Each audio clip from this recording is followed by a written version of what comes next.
This is an ABP Life podcast. France में संसदीय चुनाव के नतीजों के बाद कई जगह दंगे भड़क गए। इस चुनाव में वामपंथी दलों के गठबंधन को सबसे ज्यादा सीटें मिली है। वहीं पहले दौर में चुनाव जीतने वाले दक्षिणपंथी धड़ा तीसरे स्थान पर खींचा गया। हालांकि यहाँ किसी भी ग्रुप को बहुमत नहीं मिला, जिससे फ्रांस में अनिश्चितता की ऐसी स्थिति बन गई जो पहले कभी नहीं देखी गई।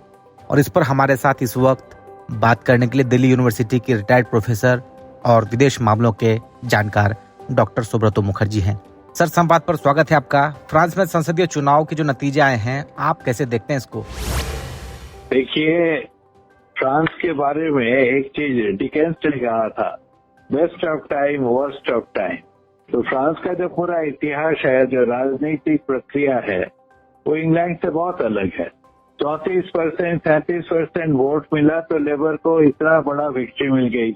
लेपेन को उतना ही वोट मिला, पर उनके लिए क्षमता अधूरा रह गया। और अब तो ये हो गया कि जैसे बोलते हैं, जो 2/3 ऑफ ए ट्रायंगल वो मिल जाए तो तीसरा हार जाता है। तो इतना इम्प्रेसिव वोट उनको मिला।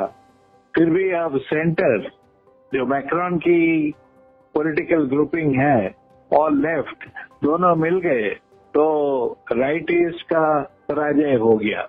और मैं ये भी कहूंगा, देखिए, जो पराजय है ये कब तक रहेगा ये बोलना बहुत मुश्किल काम है, क्योंकि फ्रांस का जो संकट है वो बहुत डीप रूटेड है और बहुत सारे समस्याएं फ्रांस में है। और उसको लेके एक इतना खिचड़ी पक गया कि लोकतंत्र का जो पूरा एक पैराडाइम होता है, जिसमें लेफ्ट राइट सेंटर सारे एक साथ रहते हैं, वो इक्विलिब्रियम ही क्वेश्चनिंग में आ गया है। तो इसीलिए मैं कहूंगा, अभी तक तो फ्रांस का जो लेफ्ट और सेंटर दोनों जीत गए, और इससे एक चीज सेंटर को सीखना भी चाहिए। तो जब आप राइट की तरफ झुकेंगे तो आप खत्म हो जाएंगे। आपका परिचय लेफ्ट के साथ ही रहना चाहिए। सोशल डेमोक्रेसी यूरोप में एक बहुत बड़ी चीज है, क्योंकि लेबर पार्टी जिसलिए इतना जीत गया।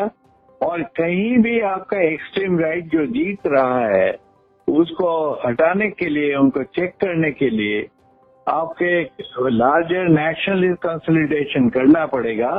वो मैक्रॉन भूल गए थे, अभी वो सीख जाए फिर तो वो सरवाइव कर जाएंगे। नहीं तो फ्रांस की जो राजनीतिक स्थिति है वो इसी तरह गड़बड़ाता चलेगा। एक सवाल उठ रहा है कि किसी एक पार्टी को मैंडेट क्यों नहीं मिला, क्या वजह देखते हैं आप?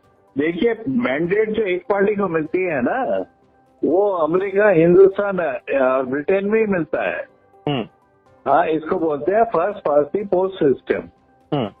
जो आपको 35% वोट भी मिल जाए तो आपको 400 सीट भी मिल सकता है। यही तो हुआ लेबर पार्टी के साथ।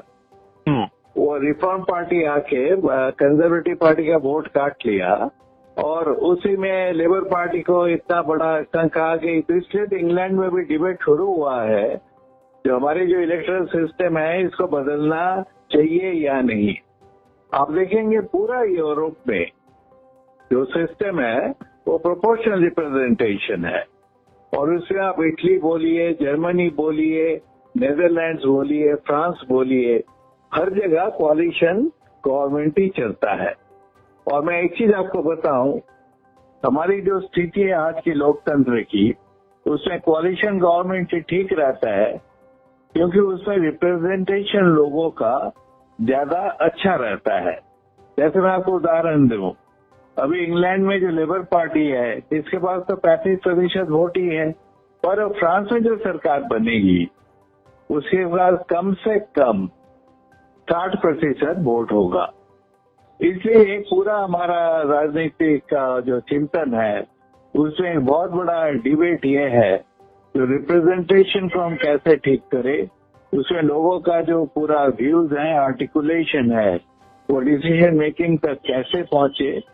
और इसको देखेंगे जो बहुत सारे चर्चा होती है, अमेरिका में बहुत ज्यादा होता है, यूरोप में भी होता है। यूरोप में इसलिए कम होता है कि प्रोपोर्शनल रिप्रेजेंटेशन है, बट अभी जो स्थिति हुई है उसमें लगता है कि जैसे हमारे देश है, इंग्लैंड है, अमेरिका है, उधर ये चर्चा दोबारा शुरू होगा कि हम यूरोपियन मॉडल अपनाएं और हमारी जो अभी के जो मॉडल है जिसमें माइनॉरिटी गवर्नमेंट होती है पर स्टेबल गवर्नमेंट ही है उसको ही रखे।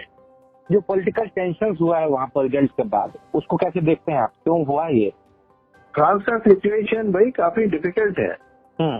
हाँ, एक तो देखो जो फ्रांस का जो एक जो माइग्रेशन का एक देश से दूसरे जाने का ये समस्या पूरा यूरोप में ही है, इसीलिए रिफॉर्म पार्टी को इतना वोट मिल गया है इंग्लैंड में। पर इधर जो है ना, जो अफ्रीकन माइग्रेशन है वो काफी संख्या में है, करीबन 4 मिलियन है और समझ लो करीबन 5% है जो आपका फ्रांस का जनसंख्या की। पर इनके साथ आपका कोई इंटीग्रेशन नहीं हुआ।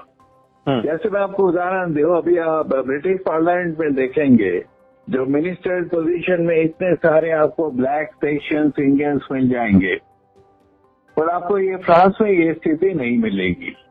दूसरी तरफ है जो इंग्लैंड में जो टॉलरेंस का लेवल है, जो लोग जो एकोमोडेट करते हैं, सारे दुनिया के लोग उधर बैठे हुए हैं।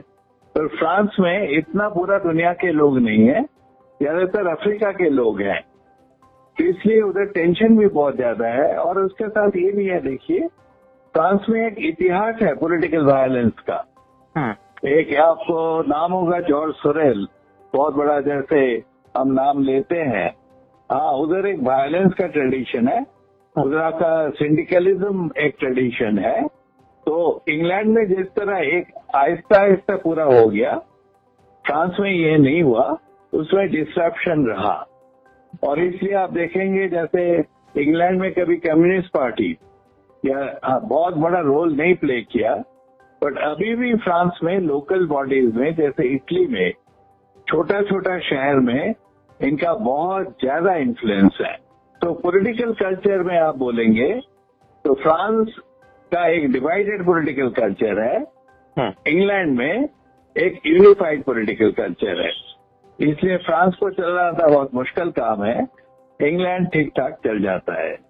एक सवाल उठ रहा सर कि जो पार्लियामेंट का टेन्योर था वो 2027 तक था, तो क्या उससे पहले चुनाव कराना भी भारी पड़ा मौजूदा सरकार के लिए? हाँ, वो तो ठीक है, वो जरा लेट करते तो अच्छा होता।